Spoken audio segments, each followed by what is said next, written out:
Thank you so much for having me. Thank you, Dr. Zhang, for everything that you were saying, both about Fairfax County in general and what we have been working with in the United States as we've been making this huge shift toward distance learning. The point of my talk with you today is just going to be an opportunity for you to think about how these ideas might transfer into an actual classroom, might transfer into your actual teaching opportunities and experiences. So I'm going to invite you for a moment to read the intended outcomes of my short section.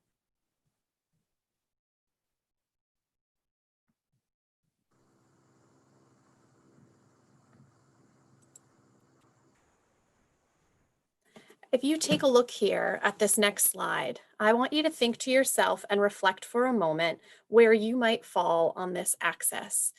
Going straight up and down content, thinking about what you're trying to deliver to your students, and then from left to right, the delivery, thinking of distance learning, where you might fall in your comfort level with content and delivery and distance learning. Now, when we were originally bringing this presentation together, we wanted to be able to give you a chance to interact with this slide. This is something that I've used with teachers, with students before. You can kind of see off to the side, there are some little dots. And what we would be asking you to do if we were able to grant access is to grab one of those dots and to physically show us where on this axis you might fall. What's nice about this is it's very low stakes. It's anonymous. I wouldn't know who was attached to each of the circles. You would have a moment to give some self-reflection on where you fall. And as a teacher and instructor, I would have a pre-assessment of where my class was before we got started with the content. Once you have a good sense of where your class might be, something that we have strived so hard to push forward in Fairfax County is the importance of connection with students. When our schools were closed in the state of Virginia in March, our teachers had relationships with students that they had built over roughly 7 months. As we start a new school year this year, our teachers are teaching students that they have never met face to face. I saw earlier in the chat a great question and comment about, are we moving toward a place where teachers will be completely replaced in a distance learning setting? I personally think we can't go there because of the importance of that personal human connection that we must build in order to gain trust and in order to gain access to our students to be able to push them further. So that importance of the social emotional connection, giving them predictable routines and procedures, and focusing rather than showmanship of a million different activities or possibly distracting aspects to a presentation, giving them something clear and hard to focus on.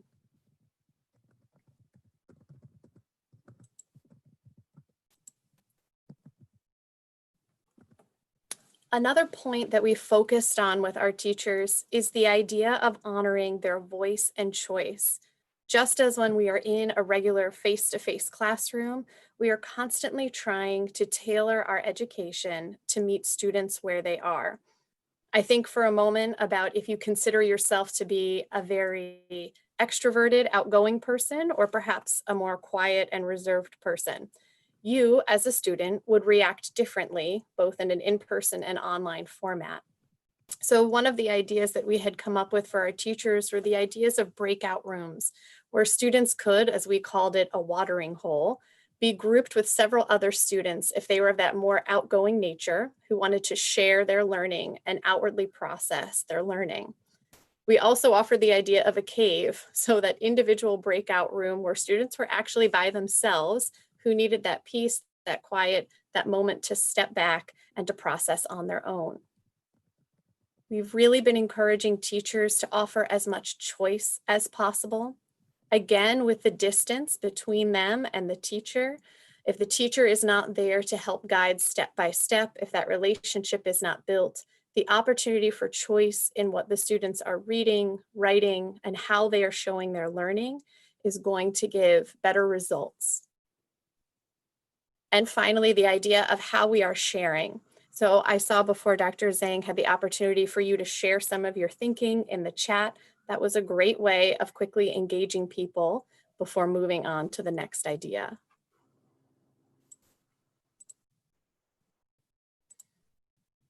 If you look here, there's a great deal of ideas on this slide. There is nothing short of a million different opportunities for teachers to get very fancy with what they're offering to students. Some of the ones on here, from Kahoot to Twitter to Pear Deck to Padlet, it can often be overwhelming. And so we constantly remind our educators that we need to come back to the purpose. If we were in a classroom in person and we wanted to do something called a lineup, where we would line all of our students up, ask them a question, and then have it form groups, the purpose of that idea was to group students in a different way and to learn a little bit more about them. Now, we could create that in a distance learning setting, but it would take a great deal of time. And there are many faster, easier ways to still honor that purpose of grouping and learning more about our kids. So just reminding ourselves as educators that it doesn't have to be the fanciest, showiest way of bringing knowledge to students, that they will benefit from predictability and simplicity. I invite you now to watch a short video. While this does not have to do specifically with distance learning, I do think that it brings apart, or brings in the forefront, how imperative it is that we are considering these ideas.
All I wanted to say was, I think the video shows us that our students are continuously changing. Our world is continuously changing. Who we are as educators, schools, countries they are all continuously changing. And so, as we move forward into this idea of distance learning and what we can do best for students is just the idea of remaining flexible and continuing to have a growth mindset.